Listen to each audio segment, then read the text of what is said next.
नमस्कार, मैं हूं अली अब्बास। तेज़ रफ्तार न्यूज़ में आपका स्वागत है। आइए नज़र डालते हैं आज की कुछ ताज़ा खबरों में।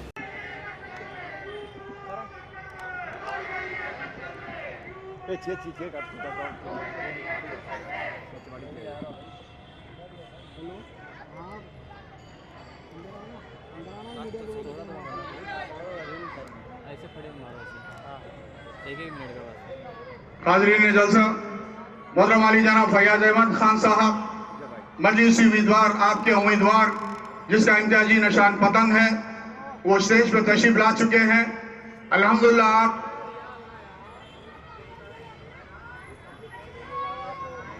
आपके सामने कुछ बातें रखना चलूं।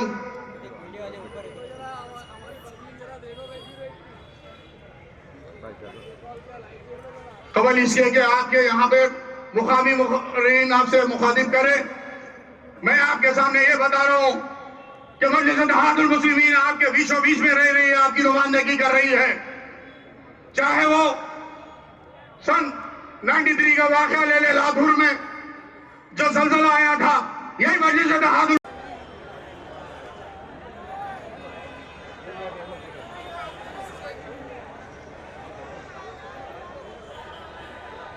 लगता है हमारे बीच हमारे सदर ओवैसी साहब आ गए हैं। हम उनका खैर मुक़द्दम करते हैं, उन्हें जगह दी जाए भाई आने के लिए अंदर। सुभान अल्लाह। हमारे लीडर्स, अरे देखो देखो कौन आया, अरे देखो देखो कौन आया भाई, उन्हें जगह दी जाए। एक के ऊपर एक आंख पे ना है, ओवैसी साहब को आने के लिए जगह दी जाए।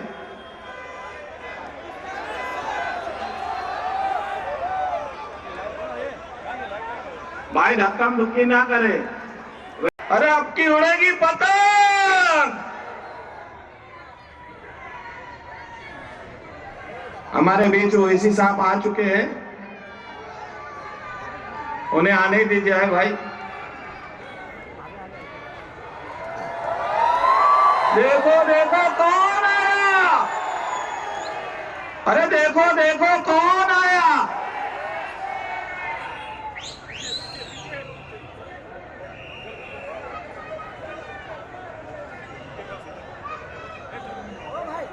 हमारे बीच ओवैसी साहब आ गए हैं और मैं आप सब लोग से यही गुजारिश करूंगा कि हमको फैयाज भाई की एक ताकत बनना है। हमें किसी के बहकावे में नहीं आना है। बहुत से लोग आएंगे भाई, मसाल को वोट दो, हमें वोट दो, तो ये सब ढकोसले जो लोग कर रहे हैं वो बंद कर दे। हमारी एक ही आवाज है, पतंग पतंग पतंग। हमें आपकी पतंग उड़ाना है। हम सबको शुक्रिया का मौका दे, हम सबको आगे ले जाने का मौका दे। जनाब फैयाज अहमद।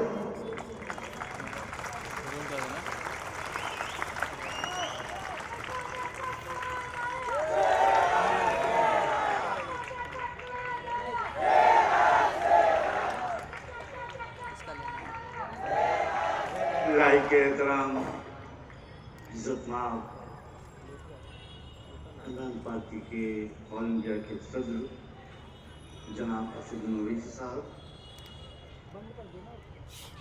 हमारे दोस्त वसीम बुखार साहब, अहमद दाला साहब, मेरे मोहसिन बदरू भाई, मेरा दूसरा मोहसिन रब्बानी भाई, क्योंकि नाम मेरा बहुत जरूरी चुनाव सर पर है, इसके लिए मस्का भाई लगा के काम चला। मेरा असलम भाई भी है, रफीक भाई भी है, बहुत से लोग हैं यहाँ पर। और इसी इलाके में पैदा हुआ, बचपन गुजरा, इसी अखाड़े के अंदर मैंने वर्जिश शुरू की, जिससे मेरा नाम पहलवान करके पुकारा गया। इसी वाइएमसी ग्राउंड के अंदर मैंने जिंदगी के बहुत ही अच्छे दिन गुजारे। कहने का मतलब ये, आज मेरी उम्र जो है जाने वाली है और आप आने वाला है। मैं एमएलए बना, नगर सेवक बना, तुम्हारी भाभी नगर सेवक बनी, फिर मैं नगर सेवक बना। जिंदगी की सारी खुशियां आपने मेरी झोली में डाल दी। मैं बहुत मुतमईन हूं अपनी जिंदगी से, क्योंकि मुझको इस मदनपुर ने बहुत कुछ दिया। एक मरतबा MLA था मैं, तो वर्ल्ड टूर आया, तो मेरे कुछ कलीग थे, दोस्त थे, कहा कि भैया वर्ल्ड टूर जाएंगे, 2 महीने एंजॉय करके आएंगे। तो मैं चुप रहा, कुछ बोला नहीं। फिर उसको रिपीट किया, चल पासपोर्ट बना, चलते हैं। बोला मुझको कहीं नहीं जाना, सिर्फ एक ही मरतबा हिंदुस्तान से बाहर निकलूंगा, मदनपुर से बाहर निकलूंगा, जब मदीना मुनव्वरा की ज़ियारत करने की जाऊंगा। मैंने उनसे कहा कि मेरे मदनपुर से खूबसूरत कोई जगह नहीं। यहाँ पे हर चेहरा मेरा जाना पहचाना है, हर बच्चा जाना पहचाना है, हर आदमी मुझको प्यार करता है, हर गली मुझसे बातें करती है, मैदान बात करता है, चाली बात करती है, दरवाजे बात करते हैं, बाजार बात करता है। ऐसा इलाका छोड़कर मैं क्यों जाऊं दुनिया देखने के जो इससे खूबसूरत हो? मुझको ऐसे खूबसूरत चीजों को देखना ही नहीं है। ये मदनपुरा जो तारीखी लोगों का शहर है, ये मैदान तारीखी मैदान है जहां से मुल्क की आजादी का भूल फूका गया। आप जानते हैं, एक नगर सेवक, इसने यहां पर पार्किंग बनाने का काम किया, 125 करोड़ रुपया लाया। बड़े बड़े नेताओं के पास गए, हमारे हमीद भाई और पापा भाई भी, ये थक गए तो मेरे पास आए, बोले फैयाज भाई ये ग्राउंड को बिल्कुल नहीं हाथ लगाना चाहिए, क्योंकि तारीखी ग्राउंड है।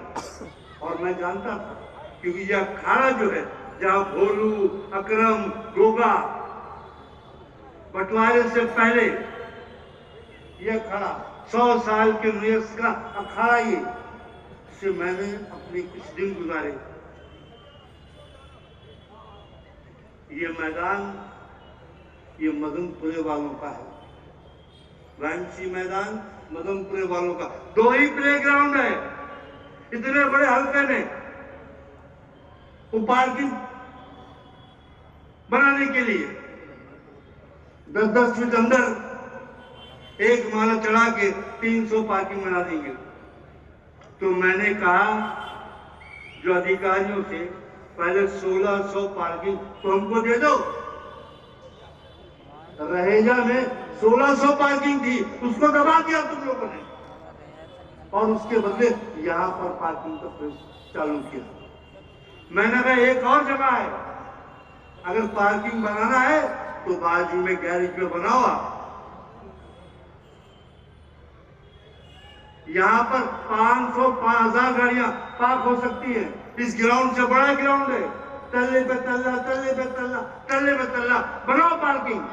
ये ग्राउंड के पीछे क्यों पड़े हैं आप? मैंने आंदोलन चलाया, यहाँ के नौजवानों को साथ में लिया, तो यहाँ के जो नगर सेवक थी उनकी हालत खराब हो गई। उन्होंने अपने प्रपोजल को वापस लिया, तब जाकर ये ग्राउंड बचा। ये मेरे बच्चों के लिए है, और जो भी आंख लगाएगा या हाथ लगाएगा तो न उसका हाथ रहेगा न उसकी आंख रहेगी। मेरी उम्र पे मत जाना। 2016 में 180 रात मदनपुरे के चौराहे पे जाकर हर उस आदमी को जो ड्रग्स बेचता था उसका मैंने क्या हाल किया, जरा उससे पूछ लेना। जो चीजें मेरे बच्चों को नुकसान पहुंचाएगी, मेरी कौम को नुकसान पहुंचाएगी, मेरे समाज को नुकसान पहुंचाएगी, मेरे मुल्क को नुकसान पहुंचाएगी, फैयाज अहमद उसके खिलाफ था, है और रहेगा। आज विधानसभा का इलेक्शन होने जा रहा है, मुझको नहीं लड़ना था, अल्लाह ने मुझको बहुत प्यार दिया, बहुत प्यार दिया। मुझको नहीं लगा तो मैंने एक बात कही, उस पार्टी में विवाद हो गया, मैंने पार्टी छोड़ दिया। चुनाव आया, दोनों पार्टी के लोगों से मैंने कहा कि मुझको लड़ना नहीं है। आपसे एक अपील है, आपसे गुजारिश है, आपसे निवेदन है, यहां पर 47% मुसलमान है और जिसने आपको बगैर चू चरावा किए, बगैर पैसा कौड़े लिए, बगैर मेहनत किए आपको हमने भरपूर वोट दिया। हमारी बहनें सुबह सुबह अजान के बाद सब पहुंच गई पोलिंग बूथ पर। भूखी प्यासी हमारे बुजुर्ग नमाज पढ़ने के बाद पहुंच गए और अपना अपना वोट इंदराज किया। और हमारी बदौलत, मदनपुरे की बदौलत एमपी जी अपनी सीट जीते। हमने सारी बातें भूल गए। आपको सीने पे पत्थर रखा हमने, क्योंकि आप वही शख्स हो जिसके आका ने कहा बाबरी मस्जिद हमने गिराई, मुझे गर्व है। औरंगाबाद का नाम आपने बदला संभाजी नगर। संभाजी के नाम से कोई गुरेज नहीं, लेकिन जब कोई शहर बसता है तो बसाने वाले का नाम होता है। आप बनाओ दूसरा शहर, उसको नाम दो, जो चाहे नाम दो। तुमने नाम बदल के तारीख में इंटरफेयर किया है और अल्लाह न करे कि तारीख पलटेगी, तुम्हारा नाम पड़ जाएगा। तो मेरे अजीज दोस्तों, साथियों, अभी कुछ दिन पहले वो नाता, क्या नाम उसका, नीतीश राणे, नीतीश राणे। मैं कुछ बोलता नहीं, मैं करने पे यकीन रखता हूं। मैं मदनपुरे वाला हूं, ज्यादा बोल वचन आता नहीं मुझको। टाइम के ऊपर काम बताना अपना काम है। 2012 याद दिलाता हूं मैं, क्या हुआ था एमआरसीसी में, वही फैयाज हूं मैं। और दुआ करना दोबारा मेरा सामना तुमसे ना हो। और इंशाअल्लाह असेंबली के फ्लोर पर जिस दिन आमना सामना होगा, उस दिन आप सेकेंड डे की तारीख देखना और हेडलाइन देखने लीजिए। और मैं जो बोलता हूं मैं वो करता हूं मैं, और जब जब बोला हूं, जब जब किया हूं मैं। आज मैं 64 का हो गया। मेरी बहन डायबिटीज है, क्यों झूठ बोलेंगे, सच बोलती। एक उम्र के बाद इंसान की जिस्म उस लायक नहीं होती, लेकिन मदनपुरे वालों का एहसान है। इतना प्यार, इतना मोहब्बत। किसी पद पे ना रहूं मैं, जिस जगह चला जाऊं, अरे हमारा बेटा आ गया, भाई आ गया, चाचा आ गया, मामू आ गया, खालू आ गया, दादा आ गया। इन चीजों से उसको नवाजा जाता है। और ऐसा जगह, ऐसा मोहल्ला, ऐसी गली, ऐसा घर छोड़ के क्या गोल टूर करने जाऊंगा? कोई जा सकता है क्या? वहां पे पराया देश, पराया, कोई ना चाचा बोलेगा, ना कोई मामू बोलेगा, कोई दादा बोलेगा, खालू बोलेगा, जाके घूम के चले। अरे यहाँ पर आओ, मधुपुरा देखो, झूला मैदान देखो, एमसी मैदान देखो, जिम्नेशियम देखो, बास्केटबॉल फील्ड देखो, फुटबॉल फील्ड देखो, आप बाजार देखो, गलियां देखो, घर देखो, मोहल्ले की तहजीब देखो, मोहल्ले का कल्चर देखो आप, तब तो याद आएगा कि मदनपुरा ही है। तो मेरे अजीज दोस्तों, साथियों, मैंने 35 साल मैंने आपकी सेवा की है। 35 साल मैंने कभी कुछ नहीं मांगा आपसे। मैंने मांगा, जवाब दो, मांगा कुछ आपसे मैंने? आज मांग रहा हूं। इसके लिए नहीं कि मुझको कुछ चाहिए, आने वाली नस्लों के लिए, हमारे बच्चों के लिए, नई नस्लों के लिए, क्योंकि वो आगे चल के ना लड़े, हम उनकी लड़ाई खत्म करना चाहते हैं। मैं आपसे एक वादा चाहता हूं, मैं वादा चाहता हूं, मैं इस बार मुझको चुनाव जिता दो, ताकि आने वाले वक्त की लड़ाई अभी खत्म कर दूं। क्योंकि इनकी सरकार की जो नीयत है, कि यहां पोषण पार्टी की नीयत है, तो मैं कह रहा था बीच में भटक गया रास्ते से, कुछ वजूहात के बुनियाद मैंने कहा कि आप किसी मुसलमान को टिकट दो। हमारी पार्टी का नहीं, हम में से नहीं, आपकी पार्टी में जो भी मुसलमान है उसको टिकट दो, जिता के लाने की जवाबदारी मैं लेता हूं। ये बात मैंने कही, बमा ने तो हल कही, और हमारे मोहल्ले के अंदर चंद अहबाब मीटिंग कर रहे थे और इस बात का इजहार कर रहे थे कि एक मुसलमान खड़ा करना अपने को, वाहिद मुसलमान, एक हो जाओ, नेक हो जाओ, शरीक हो जाओ। मैं भी वही बात कही, लेकिन हुक्मरानों के पास कि मैंने कहा कि आप हमने एमपी दिया, आप हमको मिले दो, ताकि मुसलमान और हिंदू का जो कॉम्बिनेशन है वो परफेक्ट हो जाए। आज हमको लाने की बात करते हैं, अगर सेना को टिकट मिली, कांग्रेस टिकट मिली और किसी मुसलमान को आप खड़ा करते और उसको हिंदू वोट देता, तो अखबारों की सुर्खियों में आता कि हिंदू भाइयों ने एक मुसलमान आदमी को उम्मीदवार बनाया और उसको जिताया।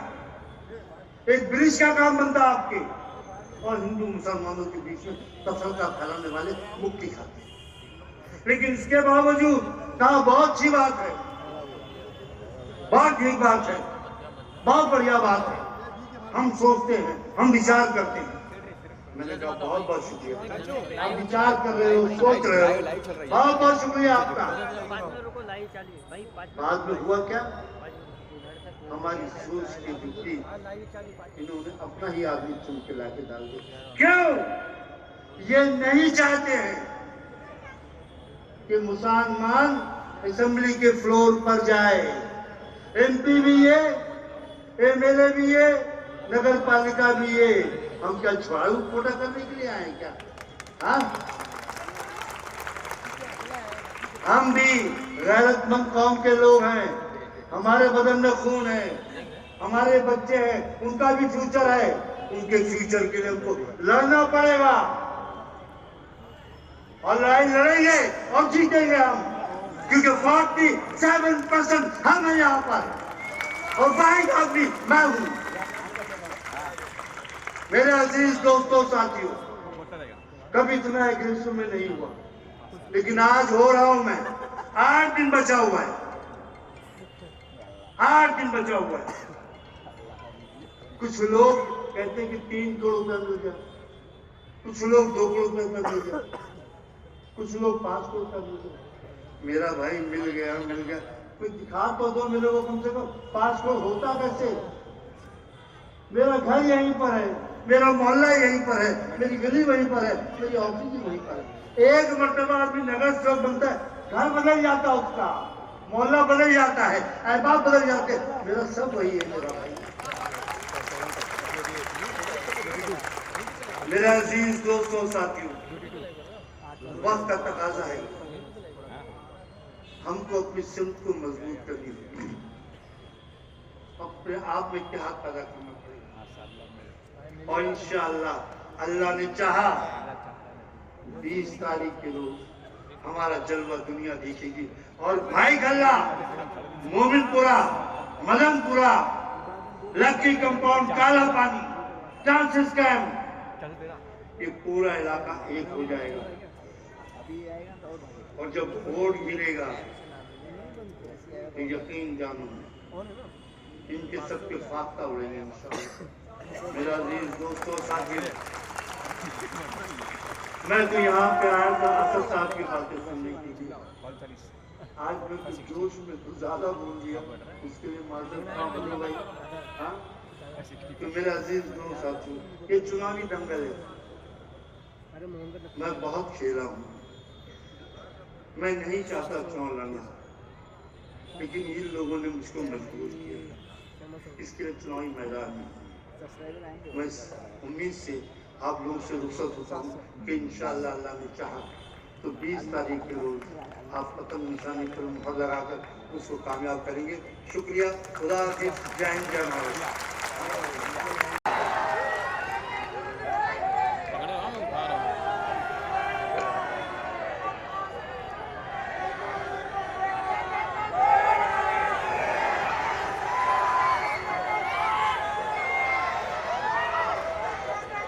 बिस्मिल्लाहिर्रहमानिर्रहीम। अस्सलाम वालेकुम वरहमतुल्लाहि वबरकातुहू। मुअज़्ज़िज़ हाज़रीन इकराम, बुजुर्गान कौम और मिल्लत, मेरी इज़्ज़तदार माँ और बहनों, गयूर नौजवान साथियों, बैतुल्लाह के मजलिस इत्तेहादुल मुस्लिमीन के मेरे तमाम रुफ़ा, शहनशीन पर तशरीफ़ फरमा, बैतुल्लाह के मजलिस इत्तेहादुल मुस्लिमीन के उम्मीदवार जनाब फैयाज़ अहमद खान साहब, हैदराबाद से तशरीफ़ लाए रुकन असम्बली जनाब अहमद बलाला साहब, मजलिस इत्तेहादुल मुस्लिमीन के कौमी तर्जुमान जनाब आसिम वक़ार साहब,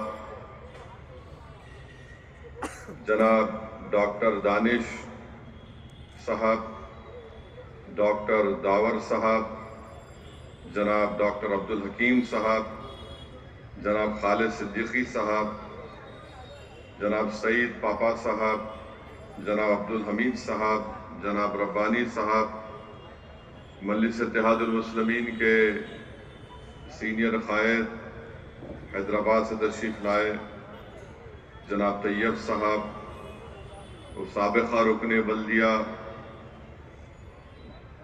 हैदराबाद से तशरीफ़ लाए जनाब महमूद इंजीनियर साहब, अज़ीज़ान मिल्लत,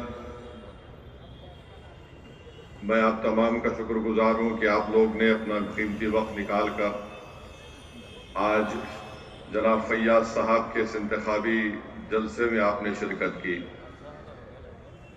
आज 11 नवंबर है और पूरे मुल्क में मौलाना अबुल कलाम आज़ाद की यौम पैदाइश के तौर पर मनाया जाता है। मैं आपको मौलाना आज़ाद के बारे में चंद बातें बताना ज़रूरी समझता हूँ ताकि आप हमारी सियासत को समझ सकें।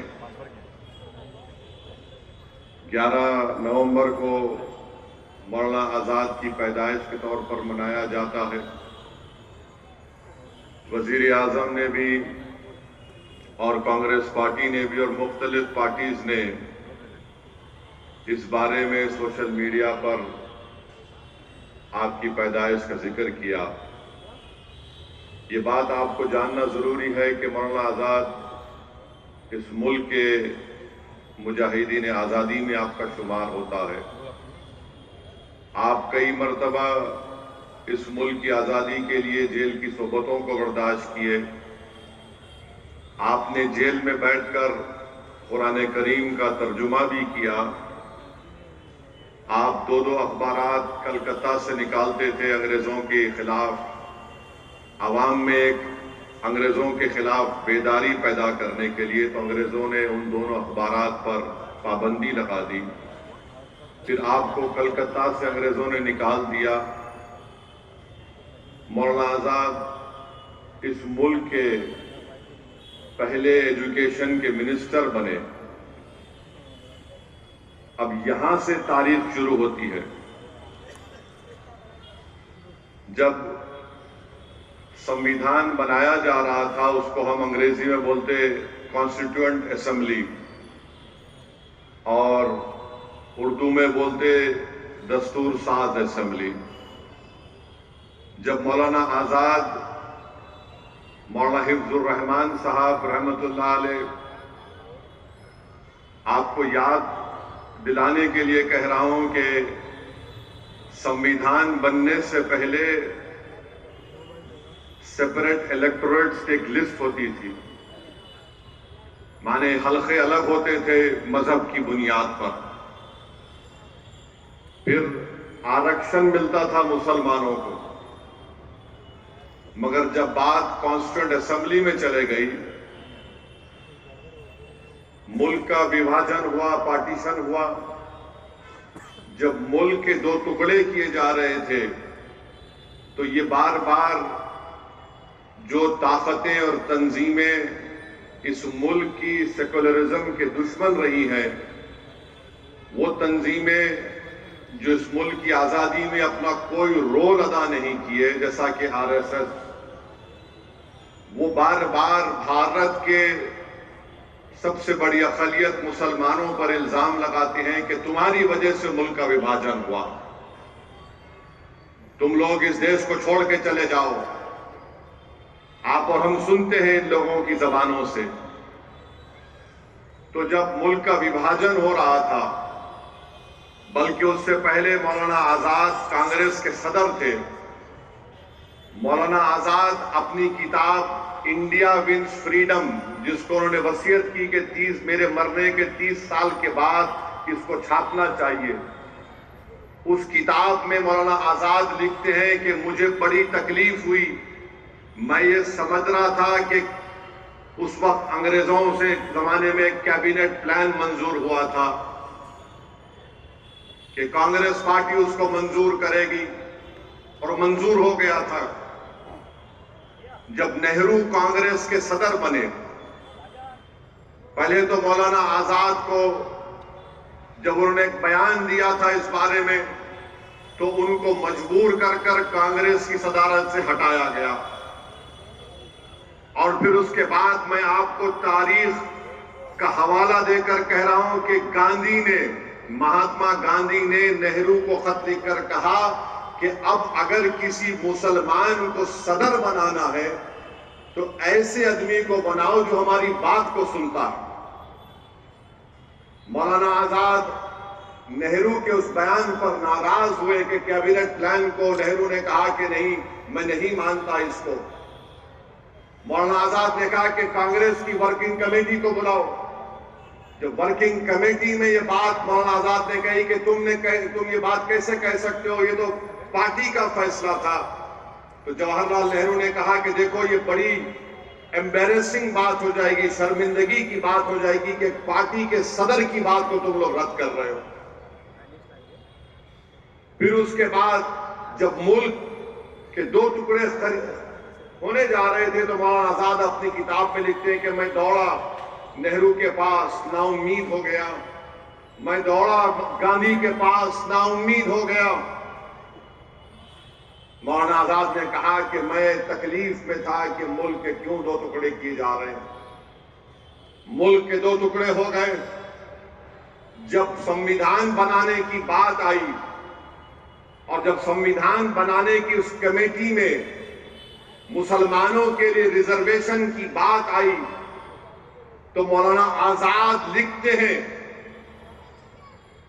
क्या लिखते हैं कि जब मैं और मौलाना हिफ्जुर रहमान मुसलमानों के लिए आरक्षण की बात करते तो पटेल मुसलमानों से तजम्मुल साहब होते थे, और एक मोहतरमा होती थी, उनका नाम याद नहीं आ रहा मुझे, सरदार पटेल इन दोनों को बोलते उठो जवाब दो, आजाद का और हिफ्जुर रहमान साहब का। और वो लोग खड़े होकर क्या बोलते, आजाद देश के हित में बात करो, देश के हित में नहीं है कि मुसलमानों को रिजर्वेशन मिले।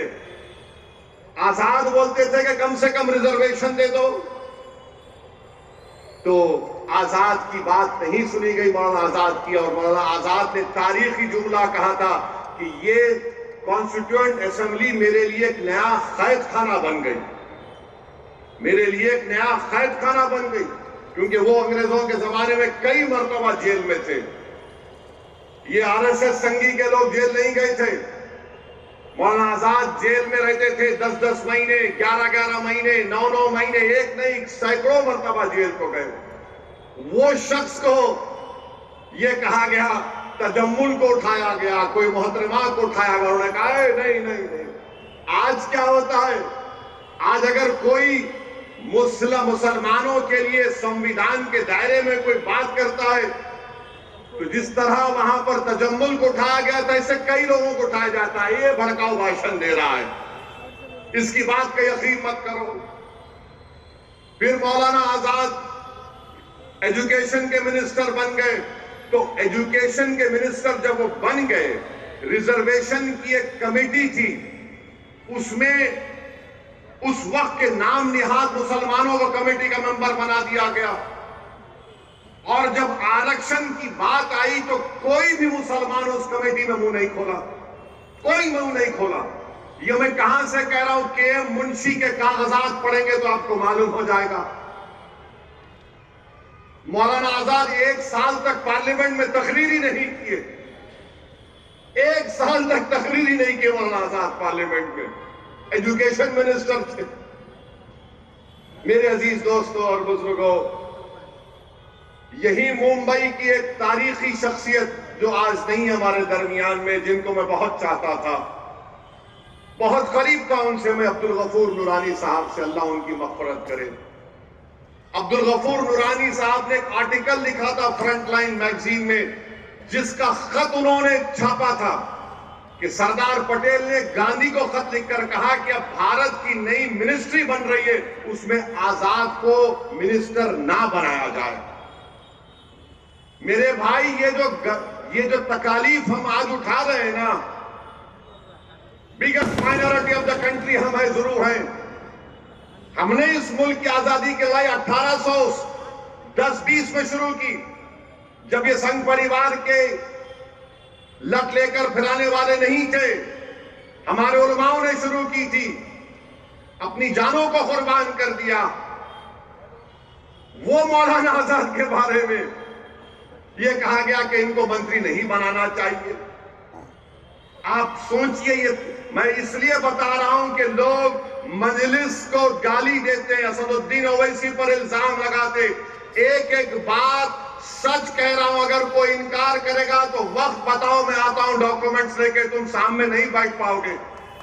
मुझे गुस्सा इसलिए आता है, मुझे तकलीफ इसलिए होती है, मेरी जबान को लोग बोलते हैं बड़ा कड़वा बोलता है, कड़वा नहीं, सच्चाई को बयान कर रहा हूं। आज सब बोल रहे मौलाना आजाद ऐसे थे, मौलाना आजाद वैसे थे। मौलाना आजाद ने को कहा गया कि आप जाकर रामपुर में इलेक्शन लड़ो। मौलाना आजाद ने कहा मैं नहीं लड़ूंगा रामपुर में जाकर। तो लोगों ने कहा जाइए आप। उन्होंने कहा क्यों? वहां ज्यादा मुसलमान है, आप जीत जाएंगे। ये पहला इलेक्शन पार्लियामेंट का, हम 2024 में, यही हाल है नहीं? ये बताओ मेरे को आप, यही हाल है, कुछ नहीं बदला।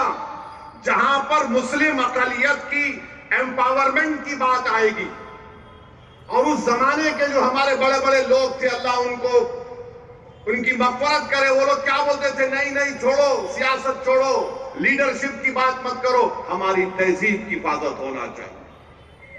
आज मैं आपसे कह रहा हूं, तुम्हारी तहजीब की हिफाजत, तुम्हारे इबादत गाहों की हिफाजत, तुम्हारी शनाख्त की हिफाजत, तुम जिस तरह जिंदगी गुजारना चाह रहे हो उसकी हिफाजत, तुम्हारे औलाद का मुस्तकबिल, इसका ताल्लुक सियासी ताकत से है, सियासी नुमाइंदगी से है। अगर तुम्हारे पास सियासी ताकत नहीं होगी, तुम्हारे पास तुम्हारा कोई सियासी नुमाइंदा नहीं रहेगा, ना तुम्हारी तहजीब बचेगी, ना तुम्हारी इबादत गाहें बचेंगी, ना तुम्हारी शनाख्त बचेगी। ये उस वक्त की बात कर रहा हूं मैं आपको, 1947 की बात कर रहा हूं। मौलाना आजाद क्या लेकर गए इस दुनिया से? बताओ, जो लोग आज मुझे गाली देते, ये बात सच है या नहीं है? बताओ मेरे अजीज दोस्तों और बुजुर्गों। लोग बोलते नहीं नहीं, मुस्लिम अक़लियत अगर पॉलिटिकल लीडरशिप को बनाएगी तो देश के हित में नहीं है। अरे जालिमों, देश के हित में है मुस्लिम लीडरशिप। हर समुदाय का लीडरशिप होगा, मराठाओं का होगा, दंगारों का होगा, सब समाज का होगा, मराठाओं का होगा। मगर जब मुस्लिम एम्पावरमेंट की बात आ गई, नहीं नहीं नहीं नहीं, ये ठीक नहीं है। क्यों ठीक नहीं है? क्योंकि तुम हमेशा सरेंडर कर जाओ, सरेंडर कर जाओ, सबमिशन जो बोलते अंग्रेजी में। मेरे भाई, सरेंडर और सबमिशन से काम नहीं होता, आपको एक एजेंसी की जरूरत है। और वो एजेंसी का रूप आज मजलिस इत्तेहादुल मुस्लिमीन निभा रही है पूरे भारत की जमहूरियत में। इसीलिए नफरत करते हैं, इसीलिए पसंद नहीं करते। अरे वो आजाद के बारे में तुमने क्या किया, जिसको नेहरू बोलते थे ये हमारे अमीर कारवान है, और उसी अमीर कारवान को कांग्रेस की सदारत हटा दिए। अमीर कारवान बोलते थे जवाहरलाल नेहरू। उस जमाने में किसी की हिम्मत नहीं थी, मगर आजाद से ये कर दिए। अब मोदी का जमाना है, ये वो वजीर आजम है, और भी ऐसे दुम छल्ले हैं जो बोलते नहीं नहीं ऐसा नहीं, ऐसा हो जाएगा, फिक्र की कोई बात नहीं। याद रखो, जो 70 साल पहले गलती हमारे बुजुर्गों ने की थी, अगर वो सियासी लीडरशिप को बना देते तो आज हमको आरक्षण भी मिलता, आज हमारी सियासी क़यादत भी होती, हम जेलों में नहीं बाहर होते। आज हमारे नौजवान जेलों में सड़ रहे हैं, कोई पूछने वाला नहीं है। मेरे अजीज दोस्तों और बुजुर्गों, ये पैगाम मैं आपको आज देना चाह रहा था, मौलाना आजाद की यौम पैदाइश को सामने रखकर।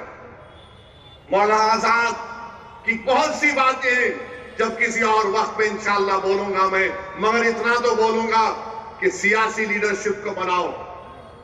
मौलाना आजाद को लोग मजबूर कर दिए थे। सरजमीन दक्कन पर पुलिस एक्शन हुआ, पंडित सुंदर लाल की रिपोर्ट है, नेहरू लाइब्रेरी में जाकर पढ़िए। सुंदर लाल ने लिखा कि हैदराबाद में जो पुलिस एक्शन हुआ तो 40,000 से ज्यादा लोगों का कत्लेआम हुआ, और यही कांग्रेस पार्टी ने मौलाना आजाद को मजबूर कर दिया बोलने के लिए, हाँ ये तो एक्शन का रिएक्शन है। आपको मालूम, कभी आपने पढ़ा कि 1950 और 60 के दहे में 8 लाख बंगाली मुसलमानों को भारत से निकालकर फेंक दिया गया था? तुमने पढ़ा कहीं पर? तुमको कोई नहीं बोलेंगे, मैं बता रहा हूं कब हुआ था ये। श्रीनगर में हजरत बल में नबी करीम सल्लल्लाहु अलैहि वसल्लम के मुंह मुबारक का एक वहां पर एक हादसा हो गया था। पूरे मुल्क में तूफान उठा तो 8 लाख को बाहर कर दिया गया। किसने निकाल दिया था? आसाम से जाओ डिटेंशन सेंटर में डालो इनको, बाद में नेहरू को वापस रहना पड़ा। अरे तारीख हम पढ़ते हैं, अगर हमारी जबान कड़वी है तो तुम्हारे जुल्म की वजह से है। अगर हम कहते हैं कि आपकी सियासी लीडरशिप होना इसलिए कि हमारे बुजुर्गों को नुकसान पहुंचा, आज अगर फैयाज जीतेगा इंशाअल्लाह ताला तो वो आज के लिए नहीं है, इन मासूम बच्चों के मुस्तकबिल अच्छा होगा। जो तकालीफ हम और फैयाज साहब और हमारे बुजुर्ग उठाए, कम से कम ये आने वाला जनरेशन, ये नस्ल उस तकालीफ को नहीं उठाएगा।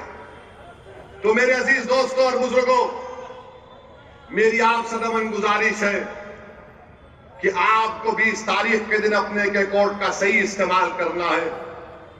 अब आप जानते हैं कि हर पार्टी बोल रही है कि हम इतना दे देंगे, लाडली में उतना दे देंगे, हम फुला कर देंगे। ऐसा बोल रहे हैं जैसे अब्बा की दौलत लुटा रहे हैं बाहर आवाम पर महाराष्ट्र की। अबे तुम्हारे बाप की औलाद नहीं है, तुम्हारे बाप की दौलत नहीं है ये। कोई जहेज में नहीं आया ये दौलत बांटने के लिए। कोई बोलता मैं ये कर दूंगा। आपको मालूम महाराष्ट्र में अभी कर्जा कितना है? महाराष्ट्र सरकार का कर्जा 5,32,000 करोड़ रुपए। 2019 में 3,35,000 था, वो बढ़ के माशाल्लाह शिंदे बोले हाँ मेरा क्या है छोड़ना ले 5,32,000 करोड़ रुपए। अभी 2030 के आने तक महाराष्ट्र सरकार को उस कर्जे का 2,75,000 अदा करना। तो ये लोग क्या करते हैं, अब 2,75,000 अदा करना है, मार्केट से 80,000 करोड़ उठाते, उसमें से आधा पैसा कर्जे में देते, आधा पैसा बोलते ले लूटो, खाजा का लंगर है लेके जाओ। मगर नुकसान किसका हो रहा है? गरीबों का हो रहा है, गरीबों का हो रहा है। कहां जा रहे पैसे आपको मालूम, किधर जा रहे पैसे आपको मालूम, गरीब को मिलता ही नहीं। नेताओं के जेब में पैसे चले जाते, 1-2 का 4 करते, दिखाते 20, आज इनके पास एक 6-7 दिखाने को फोटो गरीबों को मिलता। फिर आप जानती हैं कि मुंबई लोकल जो चलती है आपके पास, हाई कोर्ट का ऑर्डर मैं पढ़ा हूं। बैठ जाओ भाई, एक ब्लू शर्ट बैठो, भड़काओ भाषण हो रहा है, बैठो, डिस्टर्ब मत करो हमारे वोटर को। हमारा वोटर पूरी तवज्जो से सुन रहा भी बात को। मुंबई लोकल में बॉम्बे हाई कोर्ट ने कहा कि हमको शर्मिंदगी है कि इसमें सफर करने वालों को कैटिल की तरह, जानवरों की तरह ट्रीट किया जाता है। 2023 में मुंबई लोकल पर 2590 लोगों की मौत हुई। मुंबई लोकल में 2590 लोगों की मौत हुई है, 2451 लोग जख्मी हुए हैं। ये डबल इंजन की सरकार कैसे है कि 2590 मर गए शिंदे, 2590 लोग मर गए फडणवीस, तुम्हारा डबल इंजन और 2500 लोग मर रहे हैं। तुम क्या मारने के लिए इंजन हो या बचाने के लिए हो, हमको बताओ। फिर आप देखिए, आपके मुंबई की बस बेस्ट सर्विस है, 35 लाख गरीब लोग बेस्ट सर्विस को इस्तेमाल करते, 1000 बसेस हैं। ये डबल इंजन क्या करना चाह रहे हैं कि आइंदा साल तक, आज बेस्ट के पास 1000 बसेस हैं जो गरीब इस्तेमाल करता है, 2025 तक शिंदे और फडणवीस बोल रहे हैं जरूरत ही नहीं है, खाली 220 बस रखेंगे। किसका नुकसान होगा इसमें? उस बस में कितना देर इंतजार करना पड़ता गरीबों को बस आने के लिए। ये आपके बुनियादी मसले मसाइल हैं। ये प्राइवेटाइज करना चाह रहे हैं बेस्ट सर्विस को। तो मेरे अजीज दोस्तों और बुजुर्गों, ये मुद्दे हैं। अगर दोबारा ये सरकारें आएंगी, याद रखिए मुंबई में कोई जमीन खाली नहीं रहेगी। बोलेंगे ये तू ले ले, ये तू ले ले, तू माल बना ले, तू ये बना ले। माल के नाम पर माल जमा कर रहे हैं। और याद रखिए, मुझे तो खौफ है इतनी बड़ी जमीन खाली कैसे है। यहां पर आकर देख लिए होंगे, क्योंकि मोदी ये बोलते हैं कि मैं घर से ड्रोन भिजाकर देखता हूं हर चीज को। तो जाहिर है मोदी ड्रोन में देखे होंगे, वो फोर्ट दारुल फैज, इतनी बिल्डिंगें, इतनी जमीन खाली है, मेरे दोस्त को मिलना चाहिए। आज जो बड़ी बड़ी बातें करते हैं बीजेपी शिंदे वाले, अरे 1,80,000 करोड़ के 2 प्रोजेक्ट गुजरात चले गए, फॉक्सकॉन का और टाटा एयरबस का। इन लोगों को शर्म नहीं आती कि यहां पर महाराष्ट्र में आएंगे। महाराष्ट्र अगर ताकतवर रहेगा, मुंबई भारत का फाइनेंशियल कैपिटल है, अगर वो ताकतवर रहेगा तो देश ताकतवर रहेगा। मगर बीजेपी के लोग बोलते नहीं नहीं नहीं, यहां से जो भी है निकालो, बाहर लेकर जाओ। और कर क्या रहे हैं? चोरी कर रहे हैं। ये मेरा एमएलए, ये तेरा एमएलए। ऐसा लग रहा है कि एमएलए का हराज हो रहा है महाराष्ट्र में, कि बोल तेरी कितनी कीमत है, उन्हें बोलता मेरी कीमत है, आजा ले ले आजा। फिर वोट डालने वालों की अहमियत क्या रही बताओ आप। आपने पिछले बार मंजलिस के, मैं बाइकुल्लाह के वोटर से मुखातिब हूं, अभी आपने एमआईएम को वोट नहीं दिया, आपने किसी और को अपना वोट दिया। हम उस फैसले को मानते हैं, मगर जिस पार्टी को आपने वोट दिया वो दूसरी पार्टी में जाकर बैठ गए, तो बताओ तुम्हारा वोट की अहमियत क्या रही फिर? और क्या गारंटी है कभी कोई आ रहा है तो दूसरी पार्टी ना जम कर ले? ये तो ऐसा हो गया कि सुबह में एक रंग का शर्ट पहनेंगे, शाम में दूसरे रंग का पैंट पहन के निकलेंगे घर से अपने। तो मेरी आप सदैवन गुजारिश है कि मेरी इन बातों पर आप गौर करिए। यहां से आपको अपने नुमाइंदों को कामयाब करना है। और जब बात नुमाइंदों की आती है, मैं बड़ी तकलीफ के आप लोगों के सामने अर्ज कर रहा हूं। बुरा मत मानिए, सच्चाई को बयान कर रहा हूं, मुझे माफ कर दीजिए। 20 साल के बाद 2019 में एक अल्पसंख्यक समाज का मुसलमान इम्तियाज जलील औरंगाबाद से खासदार बना। और जब 2024 का चुनाव आया तो पूरे मिल गए दोनों शिवसेना मिल गए, दोनों राष्ट्रवादी मिल गए, पुरानी पार्टी मिल गई, हाँ बीजेपी मिल गई, पांचों मिलकर इम्तियाज को हरा दिए। सबका एक ही मकसद था, कोई भी जीत जाए मगर इम्तियाज ना जीते। 20 साल के बाद एक सांसद बना, एक एमपी बना, उसको हरा दिए। मैं आपसे अपील कर रहा हूं, उससे सबक हासिल करो। आप देखो किस तरह की नफरत महाराष्ट्र में हमारे देश में हो गई। 48 लोकसभा की सीट में एक ही पार्टी ने एक ही एमपी को रिपीट किया तो सबने मिलकर उसको हरा दिया। और ये लोग आकर बोलते सेकुलरिज्म है, फुला है, इसको हराओ, उसको जिताओ, ये खतरनाक है। कल अभी बलाला ने कहा कि लोग हमारे जाकर डाइस पे चले गए। ये गलती मत करो बायकुल्ला में। आप लोग बेझिझक बेखौफ होकर पूरे इत्मीनान और एतमाद के साथ आप मजलिस इत्तेहादुल मुस्लिमीन के उम्मीदवार को अपना वोट डालिए।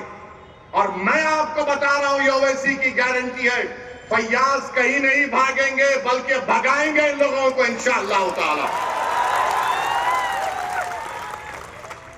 आपके सामने एक शख्स है जो अपनी जिंदगी के कीमती लम्हात इसी हल्के में गुजार दिए, आपके दरमियान में गुजार दिए, आपके गली कूचों में गुजार दिए, आपकी खुशी में शामिल, आपकी मैयत में शामिल, आपके गम में शामिल। जब ये शख्स आपको जानता है, आप इसको पहचानते हैं, तो मेरी आपसे दरखास्त है कि 20 तारीख के दिन अपना एक कोट पतंग के निशान पर बटन दबाकर अपनी आवाज को महाराष्ट्र के असेंबली में भिजाइए, महाराष्ट्र के असेंबली में भिजाइए, ताकि बायकुल्ला का विकास हो, ताकि बायकुल्ला को छुटकारा मिले। ये कपड़े बदल बदल कर ये पार्टी कभी वो पार्टी से म्यूजिकल चेयर हो रहा है। अब कल किसकी सरकार होगी नहीं होगी, उधर भागेंगे वो लोग। ये कोई बात है बताइए? आप एमएलए हो, तुम आमदार हो, तुम कोई हर्राज का सामान थोड़ी हो कि तुम इधर चले जाओगे कभी उधर चले जाओगे। और पॉलिटिकल रिप्रेजेंटेशन की अहमियत क्या है मैं फिर से बता रहा हूं आपको।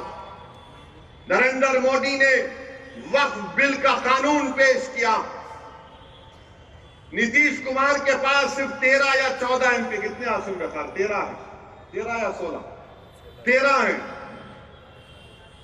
अगर एमआईएम पार्टी के 3 एमपी होते, अख्तरुल ईमान और इम्तियाज जलील मेरे साथ होते, मोदी 10 बार सोचते थे ये बिल को लाए ना लाए, मगर आप थाली मार रहे हैं, आप लोग थाली मारते हैं। अगर हमारे 3 एमपी होते, वो कानून या वो बिल नहीं आता जिसके जरिए नरेंद्र मोदी उनकी सरकार वक्फ को खत्म करना चाहते हैं पूरे भारत में। कोई जायदाद वक्फ की नहीं रहेगी, मेरी बात मैं जिम्मेदारी के साथ कह रहा हूं। कोई जायदाद नहीं रहेगी वक्फ की। कलेक्टर को इतना पावर दे दिया जाएगा कि कोई भी कलेक्टर के पास जाकर बोलेगा, कलेक्टर साहब ये जो यतीम खाना है, ये जो खानखा है, ये जो दरगाह है, ये जो मस्जिद है, ये वक्फ नहीं है। अब मेरे बोलने के बाद बहुत से लोग बोलेंगे ओवैसी तुम क्या कह रहे हो, पागल हो क्या? कोई भी जाकर बोल देगा अरे ये कानून में लिखा है, इस बिल में लिखा है। क्या लिखा है कि कोई भी रोड चलता आदमी जिसका वक्फ से कोई ताल्लुक नहीं होगा, वो जाकर कलेक्टर को बोलेगा इंक्वायरी ऑर्डर करो। कलेक्टर जैसे इंक्वायरी ऑर्डर करेगा, उसमें कोई टाइम लिमिट नहीं है। जब कलेक्टर इंक्वायरी लिखेगा, इंक्वायरी कंप्लीट होने तक वो प्रॉपर्टी वक्फ की नहीं रहेगी। आप तो चले गई प्रॉपर्टी आपके हाथ से, दरगाह आपके हाथ से निकल गई, खानकाह आपके हाथ से निकल गई, मस्जिदें आपके हाथ से निकल जाएंगी, कब्रिस्तान आपके हाथ से निकल जाएगा। इस तरह का गंदा बिल इस भारत की पार्लियामेंट में मोदी ने पेश किया। और आपको मालूम वक्फ बाय यूजर, उसका मतलब यह है कि अगर कोई बरसों से किसी चीज को इस्तेमाल कर रहा है तो वक्फ बाय यूजर है। और यही प्रोविजन हिंदू धर्म में भी है। हिंदू धर्म की लॉ की मशहूर किताब बीके मुखर्जी, उसमें लिखते हैं बाय यूसेज ये मंदिर की बन जाती है। ओडिशा के एंडोमेंट में, आंध्रा, तेलंगाना के, तमिलनाडु के एंडोमेंट में ये वक्फ बाय यूजर का कॉन्सेप्ट है। मगर मोदी बोल रहे नहीं रहेगा। उसका नुकसान क्या होगा? मोदी बोल रहे डॉक्यूमेंट लेकर आओ। अगर आपके इलाके में 200 साल पुरानी मस्जिद है, कहां डॉक्यूमेंट मिलेगा?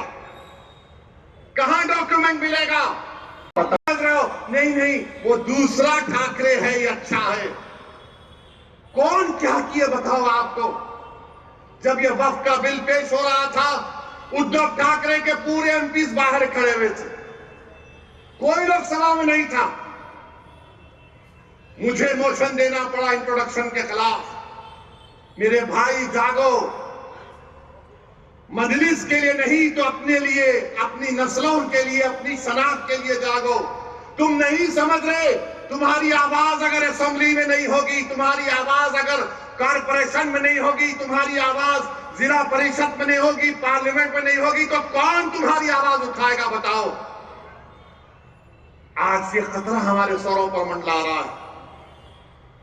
अगर मोदी इस तरह के बिल को पार्लियामेंट में दोबारा पेश करेंगे, अगर वो कानून बन जाएगा, खुदा ना खास्ता हम कई मसाजिद, मदरसे, दरगाहें, खानकाएं, कब्रिस्तान की जमीनों को खो देंगे। और आपको मालूम, दिल्ली में सच्चर कमेटी ने पेज नंबर 221 में कहा कि दिल्ली में 130 वक्फ की प्रॉपर्टीज पर गवर्नमेंट ऑफ इंडिया ने, यानी मोदी की सरकार ने कब्जा करके बैठा हुआ है। उसकी लागत 2007 में 3000 करोड़ की थी। आज हम 2024 में कम से कम 10,000 करोड़ की प्रॉपर्टीज हैं जो गवर्नमेंट ऑफ इंडिया उस पर एंक्रोच कर रही है, काबिज है। मेरे भाई बताओ, अगर हमारे नुमाइंदे नहीं रहेंगे, हमारी आवाज नहीं उठेगी, तो फिर कौन उठाएगा तुम्हारी आवाज को? मौलाना आजाद को बोलने नहीं देते थे। तुम क्या, कौन सी खेत की मौली हो तुम? मगर सबक तो हासिल करो कि सन 47 के बाद जो मौलाना आजाद से हुआ वो हम पर तो चल रहा है ना, बीत रहा है हम पर। मेरे भाई, तुम क्या उस वक्त जागोगे जब तुम्हारे महलों की मस्जिद पर नोटिस लग जाएगी, this is not a Waqf property? तुम क्या उस वक्त उठोगे जब दरगाहों के सामने नोटिस लग जाएगी, this is not a Waqf property? तुम क्या उस वक्त उठोगे जब कब्रिस्तान में जाकर कह दिया जाएगा कि तेरे अब्बा की खबर पर तू शबे बारात के दिन आकर फूल नहीं चढ़ाएगा, ये वक्त प्रॉपर्टी नहीं है? तुम उस वक्त रहोगे, तुम उस वक्त जागोगे जब कयामत का सूर फूंका जाएगा। ये वक्त है उठने का। 20 तारीख के दिन अपने सबूत को, अपनी जिंदगी का, अपनी क़यादत को बनाओ, अपने नुमाइंदों को कामयाब करो। यकीनन हराओ मोदी को, यकीनन हराओ शिंदे को, बल्कि अगर ताकत है तो उठा कर फेंको इन लोगों को। मगर याद रखो, याद रखो, याद रखो, सियासत में शहादत का कॉन्सेप्ट नहीं है। अल्लाह की राह में शहादत है तो जन्नत है, सियासत में जिंदा रहना है। तुम जिंदा रहोगे तो नेक अमाल करोगे, तुम जिंदा रहोगे तो काम करोगे। फैयाज भाई बहुत अच्छे हैं, हमेशा हम पुकारे तो आ जाते। कब तक आएंगे फैयाज? अगर फैयाज तुम्हारा आमदार बनेगा तो फैयाज ताकतवर नहीं, तुम ताकतवर होगे, तुम ताकतवर होगे। तो मेरे अजीज दोस्तों और बुजुर्गों, एक और मिसाल लेकर बात को खत्म करता हूं। एक शख्स महाराष्ट्र में अल्लाह के रसूल सल्लल्लाहु अलैहि वसल्लम की शान में गुस्ताखी की, गुस्ताखी करने की कोशिश की।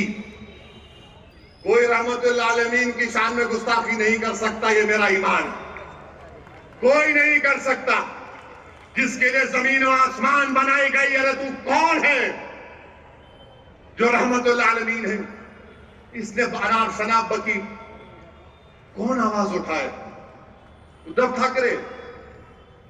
कौन आवाज उठाए? शिंदे, अजित पवार, कांग्रेस? इम्तियाज जलील ने आवाज उठाई। औरंगाबाद में इम्तियाज जलील ने कहा कि फुला तारीख तक अगर इस शख्स को गिरफ्तार नहीं किया जाएगा तो हम औरंगाबाद से गाड़ियों का जुलूस लेकर मुंबई तक जाएंगे। सबने समझा ये ड्रामा है, सियासी ड्रामा है। बाज जुम्मनों ने कहा, बाज हमारे पास जुम्मन बहुत हो गए हमारे पास। ये जुम्मनों ने कहा पब्लिसिटी के लिए करना, पुलिस घर में बिठा देगी उसको। बाज बड़े बड़े लोगों ने मुझे फोन किया, बोले ये क्या करने जा रहे हैं असद साहब, दंगा हो जाएगा। मैंने कहा मौलाना दंगा नहीं होगा। बोले कैसे गारंटी देंगे? मैं बोला गारंटी मेरी है, मोदी की नहीं है। हमने कहा एहतजाज होगा और एहतजाज हुआ, लोग जमा हुए तो औरंगाबाद के पुलिस के आला अहदेदार इम्तियाज जलील के पास गए और बोले क्या कर रहे हैं। इम्तियाज ने मुझे फोन किया, मैंने कहा तुम पुलिस से बोलो कमिश्नर को, अगर तुम मुझे थाने को जाने नहीं दोगे तो मैं ये पूरी गाड़ियां लेकर, क्योंकि उस वक्त उस दिन औरंगाबाद में अमित शाह देश के गृह मंत्री थे, बोले हम उनके पास चले जाएंगे। तो बोले नहीं नहीं नहीं आप चले जाओ।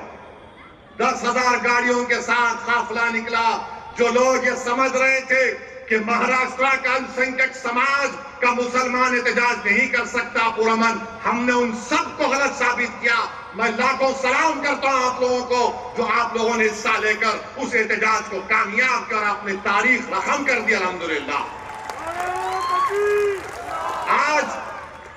आज आकर बोलते हैं ये वोट काट रहे हैं, फुला कर रहे हैं। अरे तुम्हारे मुंह में अल्लाह ने जबान दी थी, तुम भी एहतजाज कर सकते थे। नहीं हम जाके पुलिस में कंप्लेन करें। अरे पुलिस में कंप्लेन तो 12वीं पास बच्चा भी कर सकता है। तुम तो दावा कर रहे थे ना नेता होने का, कायद होने का, रहबर होने का। जब रहमतुल्लाह नबीन का मामला आया तो तुम पीछे हट गए। मेरे अजीज दोस्तों और बुजुर्गों, समझिए नुमाइंदे की जरूरत है।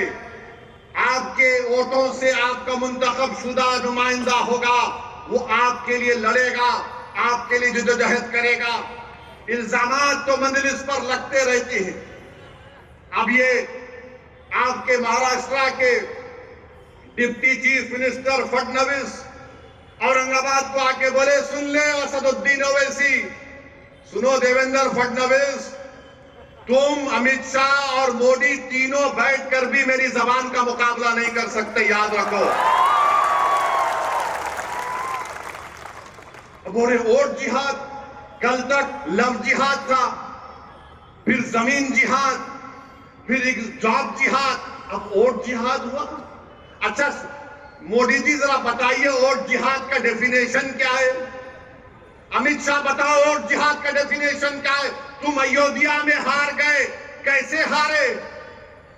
फडणवीस बोल रहे वोट जिहाद और धर्म युद्ध होगा। लोकशाही में, लोकतंत्र में धर्म युद्ध होगा। अरे फडणवीस तुम कब तक हिंदू मुस्लिम करोगे? तुमने क्या काम किया बताओ ना।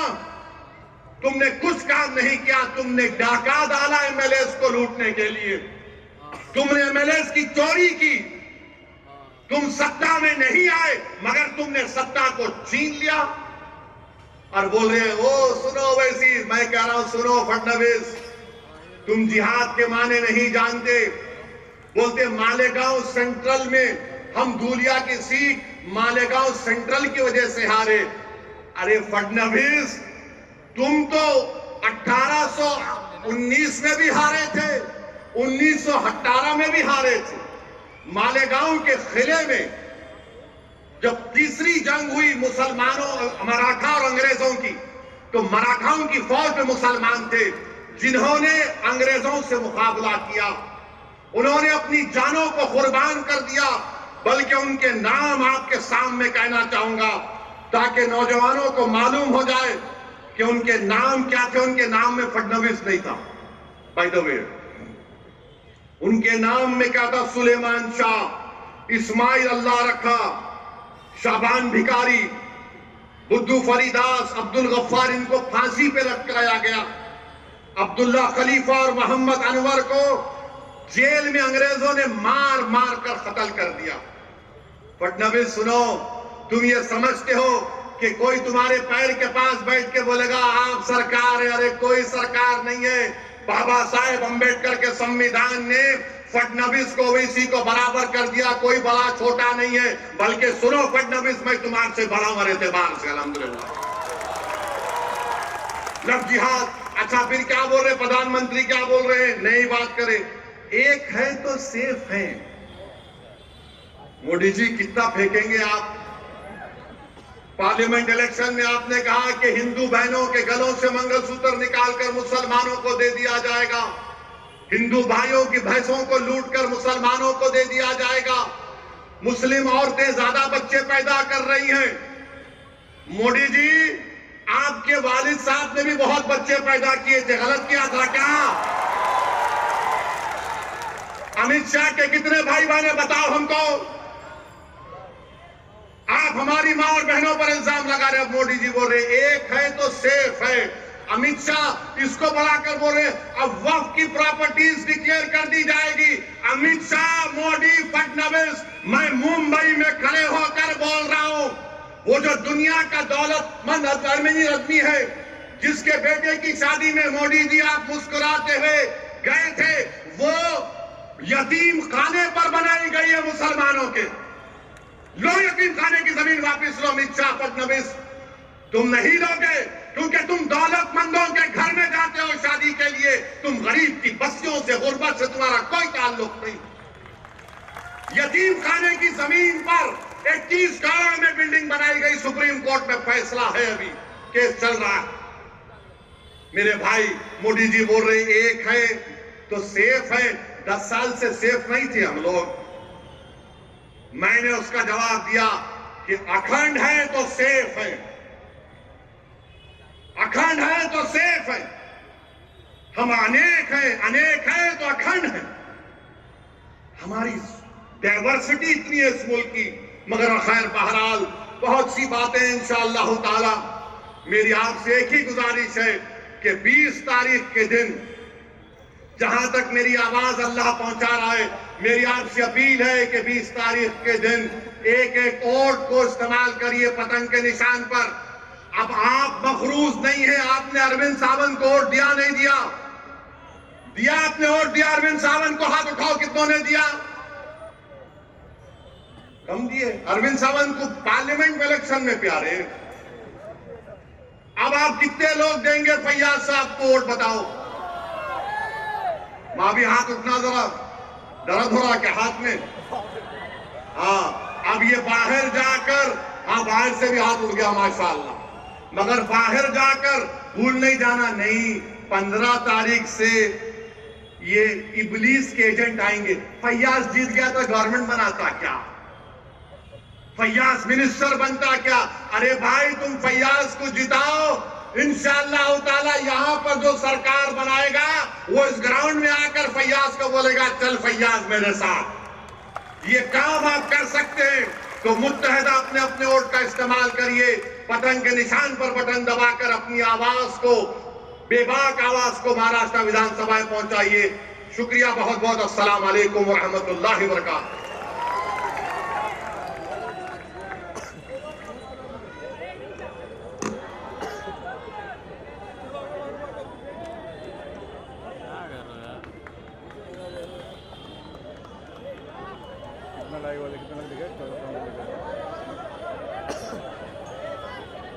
बैठ जाएगा या नहीं जाएगा?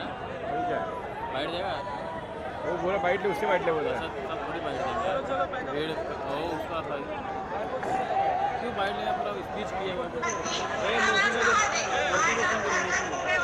बाइट ले बोला फैयाज साहब।